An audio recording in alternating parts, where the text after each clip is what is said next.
Hi, welcome to part 2 of foreign currency transaction. അപ്പോൾ നിങ്ങൾ ഇതിന്റെ പാർട്ട് 1 ക്ലാസ് അറ്റൻഡ് ചെയ്തിട്ടില്ലെങ്കിൽ ഇതിന്റെ പാർട്ട് 1 ക്ലാസ് അറ്റൻഡ് ചെയ്തതിനു ശേഷം മാത്രമേ പാർട്ട് 2 ക്ലാസ് അറ്റൻഡ് ചെയ്യാൻ പാടുള്ളൂ. പാർട്ട് 1 ക്ലാസ്സിലാണ് മോണിറ്ററി അസറ്റിന്റെ ട്രീറ്റ്മെന്റ് എങ്ങനെയാണെന്നുള്ള കാര്യം ഡിസ്കസ് ചെയ്തിരിക്കുന്നത്. അപ്പോൾ ഇന്ന് നമ്മൾ പഠിക്കുന്നത് മോണിറ്ററി അസറ്റുമായി ബന്ധപ്പെട്ട് അതിന്റെ ട്രീറ്റ്മെന്റ് ആണ്. സോ മോണിറ്ററി അസറ്റുമായി ബന്ധപ്പെട്ട് നമ്മൾ പഠിച്ചൊരു പോയിന്റ് ഉണ്ടായിരുന്നു. ആദ്യം എന്താണ് മോണിറ്ററി അസറ്റ്? മോണിറ്ററി അസറ്റ് എന്ന് പറഞ്ഞാൽ ഒന്നെങ്കിൽ ക്യാഷ്, അല്ലെങ്കിൽ മണി ടു ബി റിസീവ്ഡ്, അതല്ലെങ്കിൽ liability to be paid. In terms of money ആണ് രണ്ടും. മോണിറ്ററി അസറ്റ് എനി അസറ്റ് പോലെ ഇനീഷ്യൽ റെക്കഗ്നിഷൻ ചെയ്യേണ്ടത് അതിന്റെ cost rate of date of ട്രാൻസാക്ഷനിലാണ്. മോണിറ്ററി അസറ്റ് ആണെങ്കിൽ, അതായത് റിസീവബിളോ പേയബിളോ ഒക്കെ ആണെങ്കിൽ, അല്ലെങ്കിൽ ലോൺ റിസീവബിൾ അല്ലെങ്കിൽ loan payable, interest receivable interest payable ഒക്കെ ആണെങ്കിൽ at the end of the year അത് ക്ലോസിംഗ് റേറ്റിൽ റീട്രാൻസ്ലേറ്റ് ചെയ്യണം. ഇപ്പൊ ക്ലോസിംഗ് റേറ്റിൽ റീട്രാൻസ്ലേറ്റ് ചെയ്യുമ്പോൾ ഒന്നെങ്കിൽ ഒരു ഗെയിൻ, ഫോറക്സ് ഗെയിൻ ഉണ്ടാവും, അതല്ലെങ്കിൽ ഒരു ഫോറക്സ് ലോസ് ഉണ്ടാവും. ഫോറക്സ് ഗെയിൻ ആണെങ്കിലും ഫോറക്സ് ലോസ് ആണെങ്കിലും പ്രോഫിറ്റ് ആൻഡ് ലോസ് അക്കൗണ്ടിലോട്ട് ട്രാൻസ്ഫർ ചെയ്യണം. അപ്പൊ ഇതുമായി ബന്ധപ്പെട്ട് രണ്ട് ക്വസ്റ്റ്യൻസ് ആണ് ഇന്ന് ഈ പാർട്ടിൽ നമ്മൾ ഡിസ്കസ് ചെയ്യുന്നത്. പാർട്ട് 1 ക്ലാസ് കാണാത്തവര് പാർട്ട് 1 ക്ലാസ് ആക്സസ് ചെയ്യാൻ വേണ്ടിയിട്ട് മുകളിലുള്ള ഐബാർ ബട്ടൺ ക്ലിക്ക് ചെയ്താൽ മതി. പാർട്ട് 1ന്റെ ലിങ്കിലോട്ട് പോകുന്നതായിരിക്കും. അപ്പൊ നമ്മൾ ആദ്യത്തെ ക്വസ്റ്റ്യൻ നോക്കുന്നു. Question number 1. X sold goods worth $1,000 to ABC Corp. USA on 1st January 2018.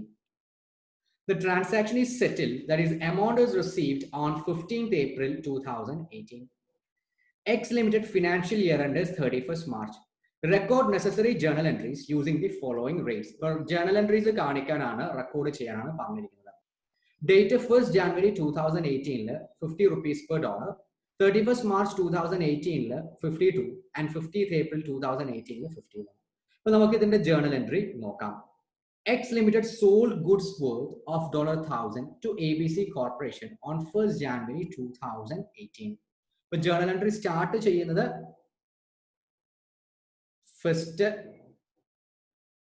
January 2018 sale ചെയ്തിരിക്കുന്നത് ABC കോർപ്പറേഷനിലാണ്, കടത്തിനാണ്. അപ്പോൾ ABC കോർപ്പറേഷൻ റിസീവബിൾ ആണ്, കാരണം ക്രെഡിറ്റ് സെയിലാണ്. ആൻഡ്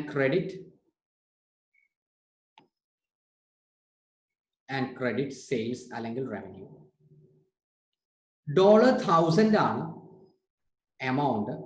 ഇന്ത്യൻ റുപ്പിയിലോട്ട് കൺവേർട്ട് ചെയ്യും. ഏത് ട്രാൻസാക്ഷൻ ആണെങ്കിലും, ഫോറിൻ കറൻസി ട്രാൻസാക്ഷൻ ആണെങ്കിലും ഇനീഷ്യൽ റെക്കഗ്നിഷൻ ആ ഡേറ്റിൽ റേറ്റ് വെച്ചിട്ടാണ്. ഇപ്പൊ 1st January 2018 എത്രയാണ് റേറ്റ് എന്നറിയണം. 1st January 2018 റേറ്റ് 50 ആണ്. അപ്പൊ 1000 into 50.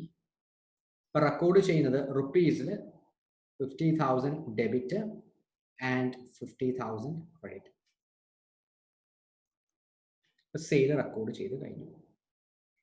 ഇനി ഇയർ എൻഡ് വരുന്നത് 31st March 2018 ABC കമ്പനി എന്ന് പറയുന്ന കോർപ്പറേഷൻ എന്ന് പറയുന്നത് റിസീവബിൾ ആണ്.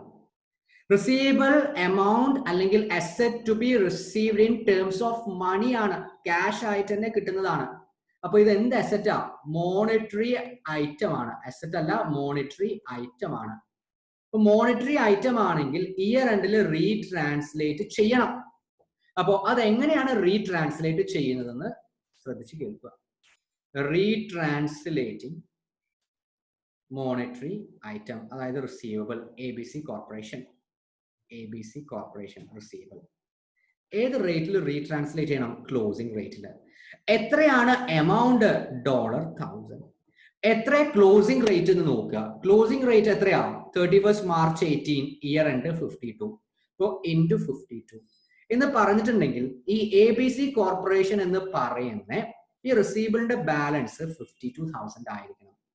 ഇപ്പൊ എത്ര ഇതിന്റെ ബാലൻസ്? Debit balance 50,000. റീട്രാൻസ്ലേറ്റ് ചെയ്ത് അത് എത്രയാക്കണം? 52,000 ആക്കണം. 50,000 52,000 ആക്കണം. അപ്പൊ എന്ത് ചെയ്യണം? പ്ലസ് 2,000. എന്താണ് ആഡ് ചെയ്യുന്നത്? റിസീവബിൾ ആണ് ആഡ് ചെയ്യുന്നത്. റിസീവബിൾ ബാലൻസ് ഇൻക്രീസ് ചെയ്യുന്നു. അപ്പൊ ഡെബിറ്റ് റിസീവബിൾ എത്ര? റിസീവബിൾ ഇവിടെ ABC കോർപ്പറേഷൻ. എത്ര ABC കോർപ്പറേഷൻ ആഡ് ചെയ്യേണ്ടത്? 2,000. എന്താണ് ക്രെഡിറ്റ് ചെയ്യേണ്ടത്? Credit forex gain. ഇത് എങ്ങോട്ട് ട്രാൻസ്ഫർ ചെയ്യും? P&L ട്രാൻസ്ഫർ ചെയ്യും. P&L ട്രാൻസ്ഫർ ചെയ്യുന്ന എൻട്രി ഞാൻ ഇവിടെ പാസ് ചെയ്യുന്നില്ല. ട്രാൻസ്ഫർ ചെയ്യുന്നത് debit forex gain and credit profit and loss account ആണ്.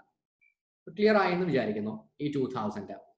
ഇനി നിങ്ങൾ ഓർക്കേണ്ടത് ഇത് എങ്ങനെയാണ് ഇവിടെ ഗെയിൻ വരുന്നത്? നിങ്ങളൊന്ന് ആലോചിച്ച് നോക്കിയാൽ മതി. എത്രയാണ് നമുക്ക് കിട്ടാനുള്ള എമൗണ്ട്? 1st January 50,000 ആണ് റിസീവബിൾ ആയിട്ട് കാണിച്ചിരിക്കുന്നത്.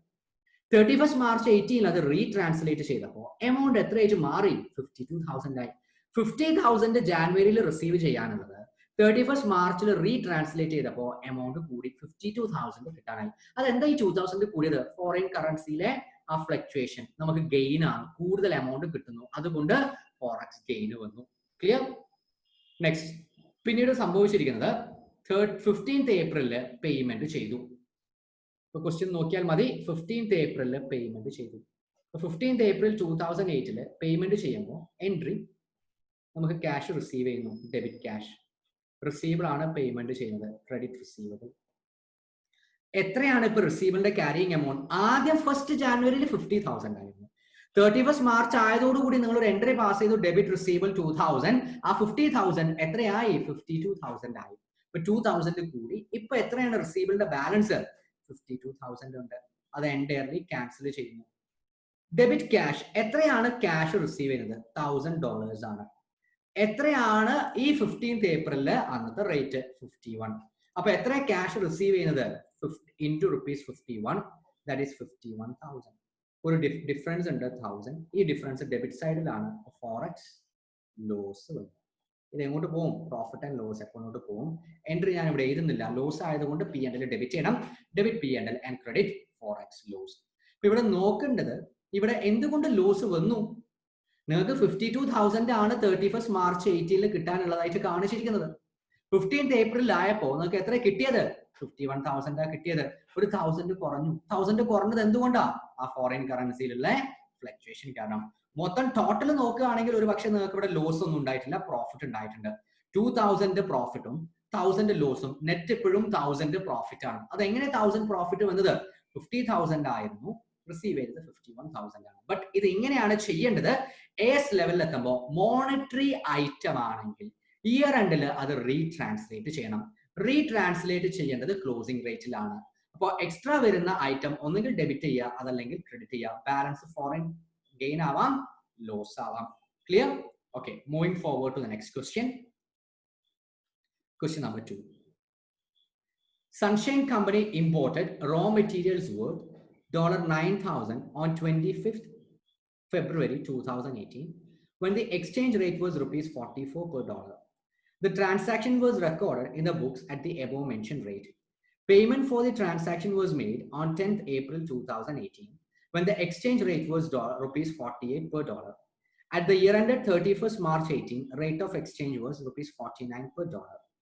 Chief accountant of the company passed an entry on 31st March 18 year end adjusting cost of raw material consumed, that is debited loss to cost of goods sold instead of P&L. ഇപ്പോൾ തന്നെ നിങ്ങൾക്ക് മനസ്സിലായിട്ടുണ്ടാവും ഇത് തെറ്റാണ്. കാരണം foreign കറൻസിയുടെ amount cost of goods സോൾഡിലല്ല loss adjust ചെയ്യുക. എവിടെ അഡ്ജസ്റ്റ് ചെയ്യുക? P&L. ഇയാൾ നേരെ തെറ്റായിട്ട് ചെയ്തു. For the difference between 49 and 44, discuss the treatment as per AS 11. അപ്പോൾ AS 11 പ്രകാരം ഇതിന്റെ ട്രീറ്റ്മെന്റ് ഡിസ്കസ് ചെയ്യാനാണ് പറഞ്ഞിരിക്കുന്നത്. ഓക്കെ, ഇപ്പോൾ ക്വസ്റ്റ്യൻ നമ്പർ 2 നമ്മൾ ചെയ്യുന്നു.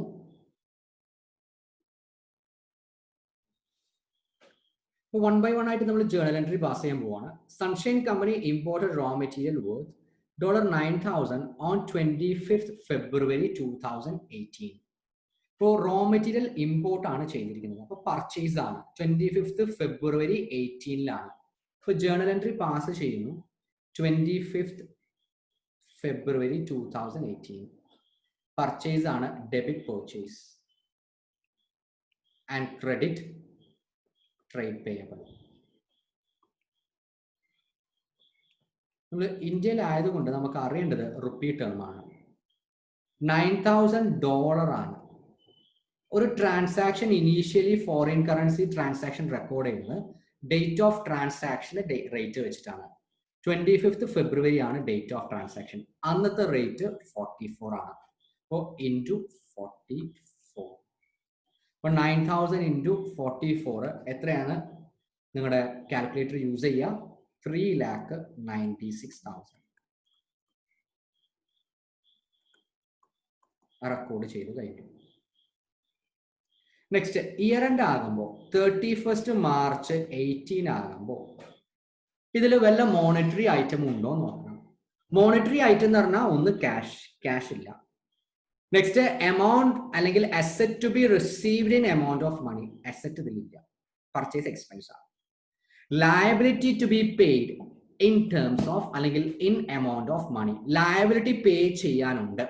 ട്രേഡ് പേയബിൾ ലയബിലിറ്റി ആണ്, എമൗണ്ട് മണി ആയിട്ട് തന്നെയാണ് പേ ചെയ്യുക. അപ്പൊ ഇത് മോണിറ്ററി ഐറ്റം ആണ് trade payable. Trade payable monetary item ആയതുകൊണ്ട് അത് റീട്രാൻസ്ലേറ്റ് ചെയ്യണം ഇയർ എൻഡിൽ. Retranslating trade payable.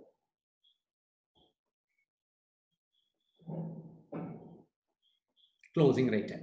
എത്രയാണ് ട്രേഡ് പേയബിൾ ഉള്ളത്? $9,000 ആണ്. റീട്രാൻസ്ലേറ്റ് ചെയ്യണം. എത്രയാണ് റീട്രാൻസ്ലേറ്റ് ചെയ്യുന്ന എമൗണ്ട്? റീട്രാൻസ്ലേറ്റ് ചെയ്യേണ്ട എമൗണ്ട് 31 മാർച്ചിലെ റേറ്റ്. 31 മാർച്ചിലെ rate at the year ended 31 March 18, rate of exchange was 49 into 49. അപ്പോൾ 9,000 into 49, 4,41,000 ആണ് എമൗണ്ട് കാണിക്കേണ്ടത് ക്രെഡിറ്റേഴ്സ്. പക്ഷെ ഇപ്പൊ ക്രെഡിറ്റേഴ്സിന്റെ എമൗണ്ട് എത്രയാ? 3,96,000. 4,40,000 minus 3,96,000 എത്ര ആഡ് ചെയ്യണം? 3,96,000 4,41,000 എത്ര ആണെങ്കിൽ ഒരു 45,000 കൂടി ആഡ് ചെയ്യണം. എവിടെയാണ് ആഡ് ചെയ്യേണ്ടത്? ക്രെഡിറ്റേഴ്സിൽ. ഇപ്പൊ ക്രെഡിറ്റേഴ്സിൽ ആഡ് ചെയ്യാന്ന് പറഞ്ഞിട്ടുണ്ടെങ്കിൽ ക്രെഡിറ്റ് ട്രേഡ് പേയബിൾ 45,000. അപ്പൊ എന്താണ് ഡെബിറ്റ് ചെയ്യേണ്ടത്? Forex loss. ഇത് എങ്ങോട്ട് ട്രാൻസ്ഫർ ചെയ്യും? പ്രോഫിറ്റ് ആൻഡ് ലോസ് അക്കൗണ്ടിലോട്ട് ട്രാൻസ്ഫർ ചെയ്യും 45,000. ഇത് എങ്ങനെ ലോസ് ആയത്? നിങ്ങൾ ജസ്റ്റ് ഒന്ന് നോക്കൂ. 25 ഫെബ്രുവരിയിൽ നമ്മൾ പേയബിൾ ആയിട്ട് കാണിച്ചിരിക്കുന്നത് വെറും 3,96,000 ആണ്. ഇയർ എൻഡ് ആയപ്പോൾ തന്നെ എത്ര കൊടുക്കാനായത്? 4,41,000 ആയി. എക്സ്ട്രാ ഒരു 45,000 കൂടി കൊടുക്കാനായി. എന്തുകൊണ്ടാ? ഫോറിൻ കറൻസിയിലുള്ള ഫ്ലക്ച്വേഷൻ കാരണം നമുക്ക് അവിടെ ഒരു ലോസ് വന്നു. ഫോറക്സ് ലോസ് റെക്കോർഡ് ചെയ്തു. Okay, moving forward. നെക്സ്റ്റ് ഇനി എന്താ സംഭവിച്ചിരിക്കുന്നത്?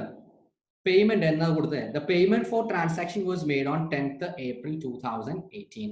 ഇപ്പൊ next year 10th April 2018 payment കൊടുത്തു.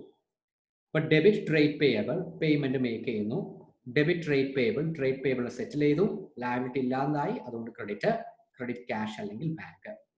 എത്ര ട്രേഡ് പേയബിളിന്റെ ഇപ്പോഴത്തെ ബുക്സിലുള്ള വാല്യൂ? 3,96,000 ഉണ്ടായിരുന്നു. ബട്ട് ക്രെഡിറ്റ് ട്രേഡ് പേയബിൾ എന്ന് പറഞ്ഞ് 45,000 ഒരു എൻട്രി പാസ് ചെയ്യുന്നതോടുകൂടി അത് എത്രയായിട്ട് മാറി? 4,41,000 ആയി. അപ്പൊ ട്രേഡ് പേയബിൾ 4,41,000 ആണ് ബാലൻസ് ഷീറ്റിൽ ഉള്ളത്. എത്ര ക്യാഷ് പേ ചെയ്തത്? $9,000. അന്നത്തെ റേറ്റിൽ പേയ്മെന്റ് നടത്തി. 10th ഏപ്രിലെ റേറ്റ് എന്ന് പറയുന്നത് 48 ആണ്. അപ്പൊ 9,000 into 48 4,32,000 ക്യാഷ് ആണ് കൊടുത്തത്. എന്ന് പറഞ്ഞാൽ ഇപ്പോഴും ഒരു ഡിഫറൻസ് ഉണ്ട്. എത്ര ഡിഫറൻസ്? 9,000. ക്രെഡിറ്റ് ഫോറക്സ് ക്രെഡിറ്റ് സൈഡിലായതുകൊണ്ട് ഫോറക്സ് ഗെയിൻ ഇത് എങ്ങോട്ട് പോകും? പ്രോഫിറ്റ് ആൻഡ് ലോസ് അക്കൗണ്ടിലോട്ട് പോകും. ഇത് എങ്ങനെ ഗെയിൻ ആയത്? 4,41,000 ആണ് നമ്മൾ ബാലൻസ് ഷീറ്റിൽ ഇപ്പൊ കാണിച്ചിരിക്കുന്നത്. റീട്രാൻസ്ലേറ്റ് ചെയ്ത് 31 മാർച്ച് 18 4,41,000 ലയബിലിറ്റി ട്രേഡ് പേയ്മെന്റ് കാണിച്ചിരിക്കുന്നത്. പേയ്മെന്റ് നടത്തിയപ്പോൾ എത്ര പേ ചെയ്യേണ്ട ആവശ്യം വന്നുള്ളൂ? 4,32,000. എന്ന് പറഞ്ഞാൽ അവിടെ എത്ര ഗെയിൻ വന്നു? 9,000 ഗെയിൻ വന്നു. അപ്പൊ ഈ ട്രാൻസാക്ഷനിൽ ടോട്ടൽ ഒരു ഗെയിൻ വന്നിരിക്കുന്നത് ലോസ് ആണ്. 45,000 ഒരു ലോസ്. അതേപോലെ തന്നെ 9,000 ഒരു ഗെയിനും. ടോട്ടൽ നെറ്റ് വരുന്നത് 36,000 ആണ്. പക്ഷേ ഇതാണ് AS 11 പ്രകാരമുള്ള ഫോറിൻ എക്സ്ചേഞ്ചിന്റെ ട്രാൻസാക്ഷൻ. അപ്പൊ നമ്മളോട് ചോദിച്ചത് discuss the treatment as per AS 11 ആണ്. ഇങ്ങനെയാണ് ട്രീറ്റ് ചെയ്യേണ്ടത്. ചീഫ് അക്കൗണ്ടന്റ് ട്രീറ്റ് ചെയ്തത് തെറ്റാണ്. ആള് രണ്ട് മിസ്റ്റേക്കാ വരുത്തിയത്. ഒന്ന് 49-ന്റെയും 49 ആണ് ഇയർ എൻഡിന്റെ, 44 ആണ് 25th. ഇത് മാത്രം കൺസിഡർ ചെയ്ത് 5 ആൾ എങ്ങോട്ട് തട്ടി? കോസ്റ്റ് ഓഫ് ഗുഡ്സ് സോൾഡിലോട്ട് കാണിച്ചു. പറ്റില്ല. ആ ഡിഫറൻസ് എങ്ങോട്ടാ പോകേണ്ടത്? P&L ലോട്ടാണ് പോകേണ്ടത്. ചീഫ് അക്കൗണ്ടന്റിന്റെ ട്രീറ്റ്മെന്റ് തെറ്റാണ്. കറക്റ്റ് ട്രീറ്റ്മെന്റ് ഇങ്ങനെയാണെന്നുള്ള രീതിയിൽ മെൻഷൻ ചെയ്ത് എക്സാമിനർക്ക് കാണിച്ചു കൊടുക്കുക. Okay, that's all. ഇനി നമുക്ക് 2 ടോപ്പിക്കും കൂടിയാണ് ഫോറിൻ കറൻസിയിൽ ചെയ്യാനുള്ളത്. ഒന്ന് പാർട്ട് 1 നിങ്ങൾ കണ്ടിട്ടുണ്ടെങ്കിൽ നമ്മളിപ്പോൾ ഡിസ്കസ് ചെയ്തത് മോണിറ്ററി ഐറ്റത്തിന്റെ ട്രീറ്റ്മെന്റ് ആണ്.